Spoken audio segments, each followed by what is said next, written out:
Australia is, as far as I understand it, the only democratically governed country in the world, and one of very few countries of any type in the world, along with China, which is interesting company for us to be keeping in this context, given the current state of relations between us and China. One of very few countries that has actually banned its citizens from leaving as part of its response to COVID. And although I'm in no sense a health expert, I do sometimes wonder how banning Australians from leaving helps keep the virus at bay, provided, of course, you require returning Australians when they return from overseas to quarantine,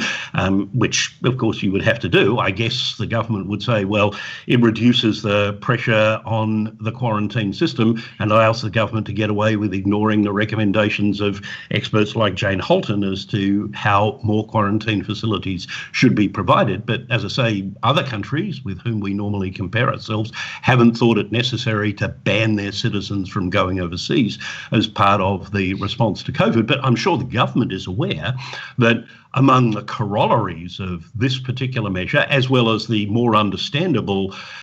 limits on people coming to Australia from overseas, whether as migrants or tourists or students, has been to provide a short-term fillip to the Australian economy in the form of increased spending domestically of money that people would have preferred to spend overseas if they'd been allowed to, and less competition for Australians looking for work from migrants, which makes it easier to get the unemployment rate down. And that's why I term this a form of new protectionism, because after all, the protectionism that Australia practiced from the time of Federation until the early 90s, when it dawned on us how seriously that had been adversely affecting our standards of living. The whole purpose of protection, as it was called, was in effect to force Australians to spend on home-produced goods money they would have preferred to spend on foreign-produced goods. Well, now they were doing that in relation to services instead of goods. And secondly,